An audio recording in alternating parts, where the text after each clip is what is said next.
Between the hills, the stars, the sky, the river so clear, river so clear. Being born each moment, I will be gentle with myself, I will love myself.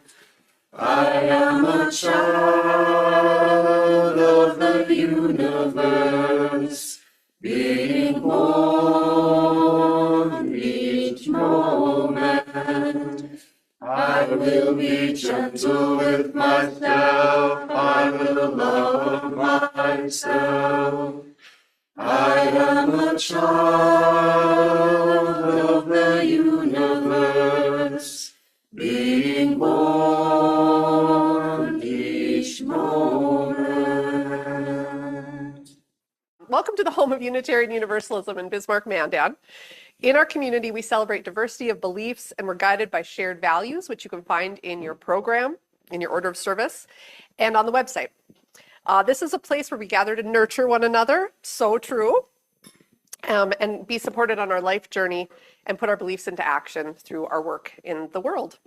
My name is Marnie Peel. I'm a longtime member of this fellowship, and I am your facilitator today, so welcome everyone. Before we begin, I want to acknowledge the land that we are gathered together on today. As we gather this morning, I respectfully acknowledge that we're in a place with a history that existed long before many of us arrived. We're in a place to which Nueta, Hidatsa, Sanish, Dakota, Lakota, Métis, Tsitsasis, and Anishinaabe peoples all have deep connection, belonging, and knowledge. Colonialism does not only live in history books. I'm working to understand how I contribute to and benefit from colonialism and systemic racism in my everyday life. I and so many of us are in this place right now as a result of deep injustices to the original peoples of the land. This acknowledgement is meaningless without effort, understanding, and committed action to doing better and being better. Now let's deepen into our time here through some opening words. We'll set the tone for the service with this reading called Our Lives Intersect and Intertwine by Tanya Marquez. It is a wonder and a mystery that our paths have crossed. That in the immensity of time, in the vastness of space, we coincide here. I am in awe at the ways in which our lives intersect and intertwine, at the beauty we create when we gather. May our coming together make us more compassionate, more just, more caring, and more loving. May our hearts and minds be open to this offering. I am so glad you are here. Let us worship, let us marvel at the miracle of being here right now and the mystery that has brought us together. At this time, as a part of our opening our ceremony and deepening into it, we will join Unitarian Universalists all over the world in lighting our chalice. Our chalice lighting words this morning are titled Love Can Transform the World, and they're from Maureen Killoran. Love is the aspiration, the spirit that moves and inspires this faith we share. Rightly understood, love can nurture our spirits and transform the world. May the flame of this chalice honor and embody the power and the blessing of the love we need, the love we give, and the love we are challenged always to remember and to share. That brings us to our program. And today our program will be provided to us by Don Morrison, who's a longtime member of this congregation and a member of our board of trustees.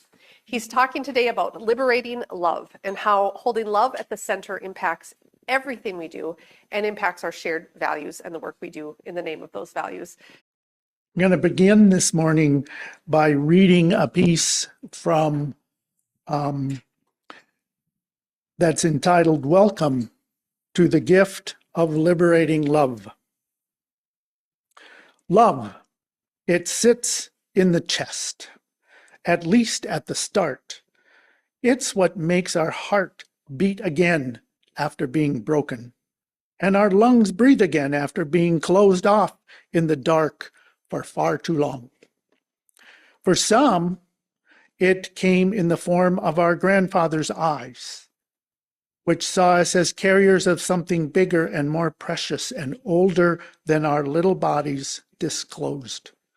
For others, it arrived as we pressed hard against our mother's warm skin and heard a speechless whisper say, "We can always come home." We recognize love as the thing that allowed us to finally remove our masks, or that which said, "I don't want to take it off.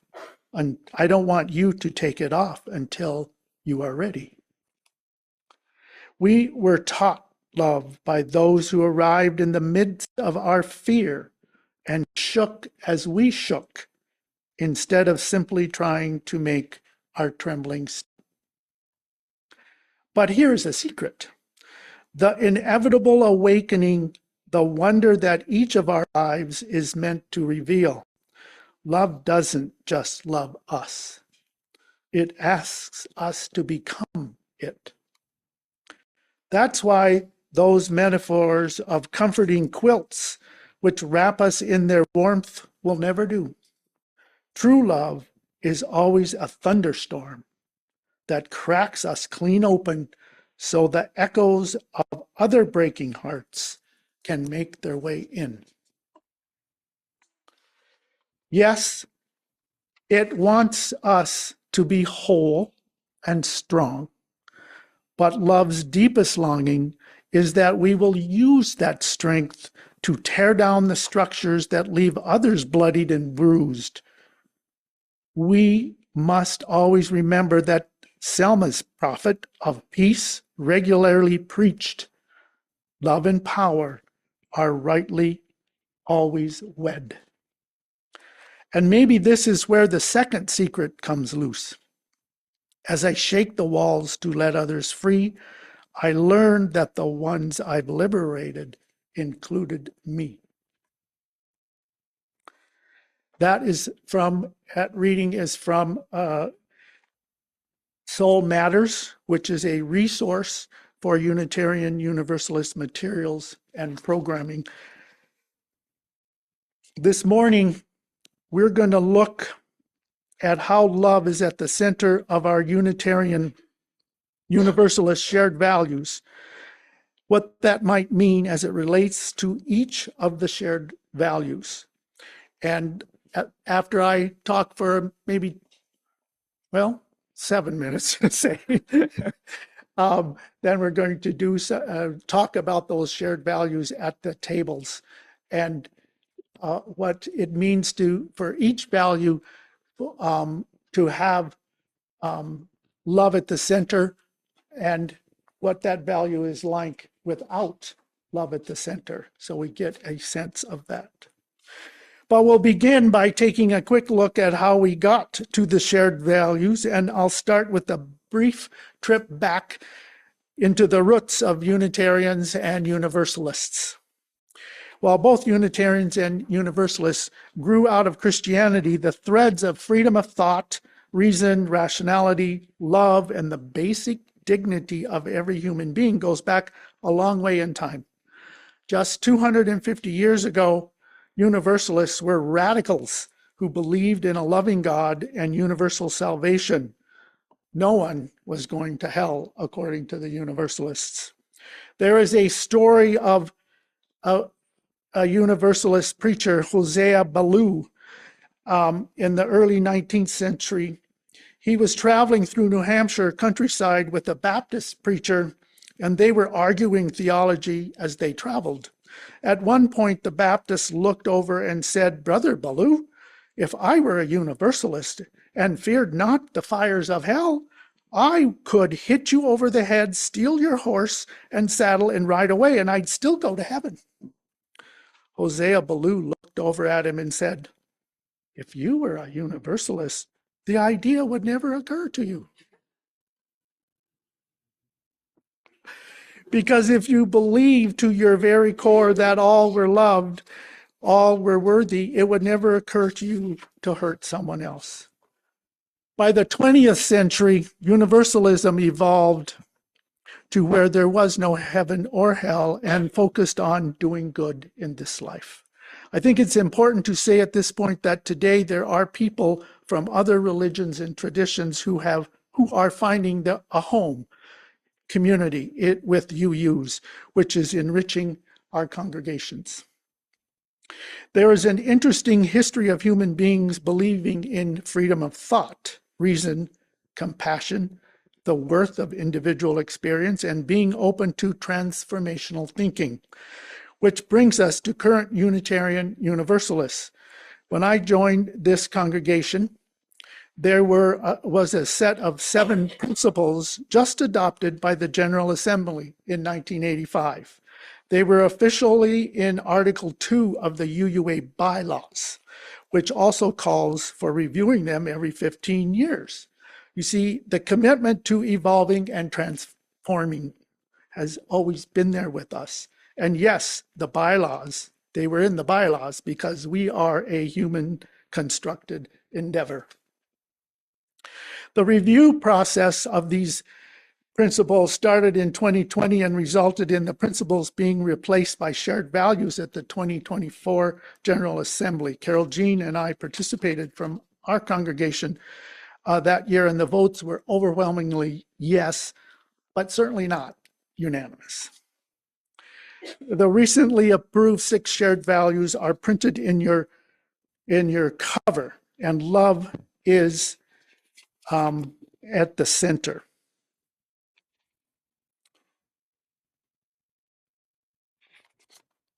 What we can do,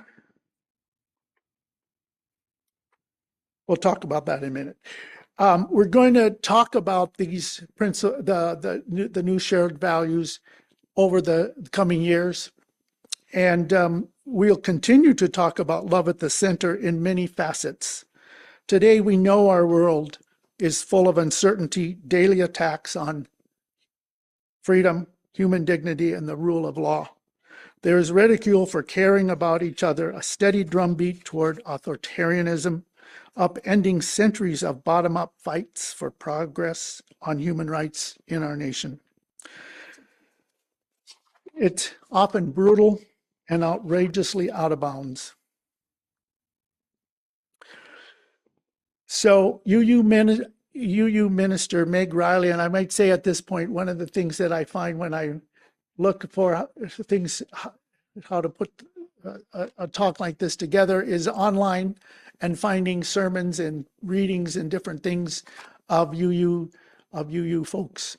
And at the uua.org, you can search for things and find some. I found some really good examples of what I'm talking about. One of them was from a UU minister who's retired and lives in Minneapolis, Reverend Meg Riley. She said, "How do we stay centered and how do we live with love in the center of our lives when so many forces that undermine love are relentlessly at work every day?" And that gets us to liberating love. That's where this comes in. Liberating love is an active, transformative force that combats oppression and promotes justice, equity, and the well-being of all beings.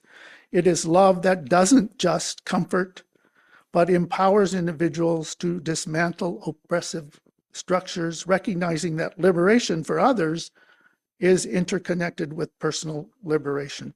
This concept is central to our UU core values, motivating action for social justice and fostering interdependence and pluralism. If you look at the inside of your cover, our shared values, and that when it talks about love, I'm going to read that. Love is the power that holds us together and is at the center of our shared values. We are accountable to one another for doing the work of living our shared values through the spiritual discipline of love.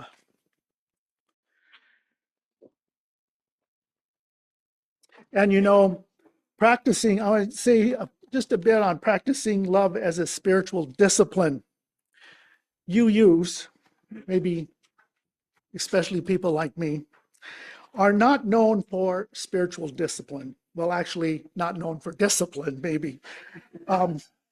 We kind of interpret spiritual discipline pretty loosely, and we do it in our own way. And again, I paraphrased that from Meg Riley because we can relate. But it's important to say too that the values that do not dictate individual spiritual discipline for individual Unitarian Universalists. Congregations have covenanted together with these values. And there was a lot of discussions and conversations as the values were being articulated and approved. And now we will have time to for discussion. I want to look at if you will quickly go through some of the values, and then we'll move on to our activity. Interdependence. We honor the interdependent web of all existence with reverence for the great web of life. With humility, we acknowledge our place in it. And some of the ways we do that is protecting the earth and all beings from exploitation, creating and nurturing sustainable relationships of care and respect, mutuality and justice, and we work to repair harm and damaged relationships. Pluralism. We celebrate that we are all sacred beings, diverse in culture, experience, and theology. We do that by learning from each other in our free and responsible search for truth and meaning, and embrace our differences and commonalities with love, curiosity, and respect. Justice. We work to be diverse, multicultural, beloved communities where all thrive. And this includes dismantling racism and all forms of systemic oppression. And we do this by supporting things through the democratic process to make decisions within our congregation as well as society at large. Transformation. We adapt to the changing world. And what we will try to do is collectively transform and grow spiritually and ethically, and being open to change. Because we're never complete and never perfect. Generosity. We cultivate a spirit of gratitude and hope. And we are free and compassionately share our faith, our presence, and our resources. And that generosity connects us to each other in our relationships of interdependence and mutuality. Generosity with love at the center, that would be something that was bringing wholeness to a relationship. And without love at the center, it would be something more like you're trying to get an advantage or manipulate or something by being generous to somebody. Equity. We declare that every person is inherently worthy and has the right to flourish with dignity, love, and compassion. And that means using our time, wisdom, attention, and money to build and sustain fully accessible and inclusive communities. Well, this is not easy. It's hard. But having part of the discipline of love means believing in its power even when it's hard to find it reflected in any responses from those who are reckless and abusive. But having a group of people we can trust can deepen our commitment and help us to live outside our heads. Community can bolster commitment and give us courage to live it in the world. I am so grateful for this being part of this UU community. We are in a beautiful and heartbreaking web today. Individually, our tiny acts of resistance and reparation may and will feel completely inadequate. Only when we come together and weave ourselves together in powerful ways can we bring love to life. Thank you, Don. It was so joyful to have really nuanced conversation. I know our table really was debating words and direction and having to really listen hard to each other because we were coming at it differently, but it was very rich. Yeah, it was very rich conversation. So I hope you all experienced that as well. So thank you, Don. And at this time, we come to a point in our service, it's the offering. Angela, would you help me out with the offering today? And today, as we prepare to take this around, I wanted to read a reading that's called Honoring Our Church Ancestors, and it's by Alice Amcheka Naisman. Let us take a moment to honor the ancestors of this church, the people who first came together to create a home for liberal religion here in Bismarck. Those who worked to raise money for a building, who sat in committee meetings and created bylaws, who chopped and marinated and baked for potlucks, who painted and weeded and pounded nails and washed countless dishes, who gathered to worship, to learn, to grieve, to heal, to serve, to build justice, to transform their lives and our lives and this world. Let's do our part to keep this congregation strong, vital, and thriving for the generations to come. So all of those things that our ancestors did are all of those things that many, many of us and many others do here too. So today, your contributions are a tangible commitment to that mission and vision of the congregation. And each time you give, you renew the commitment. And as a result, your support is entwined with all that we believe and all that we do here, and its own special gift in the giving. In this spirit of trust and generosity, we gratefully accept your offering. Thank you, everyone. So at this time, we're going to extinguish the chalice. Carol Jean, would you do that? Thank you. And as we extinguish the chalice, we have closing words from Karishma Gottfried. It's called Created in the Image of Love. Each of us was created in the image of love, wherever we come from, wherever we're going. Whoever we are, whomever we love, we proclaim with love on our side, our bodies are sacred, our minds are blessed, our spirits are beloved. May we be open to receive more love, always more love. Put a little love in your heart. Put a little love in your heart. You want the world to know.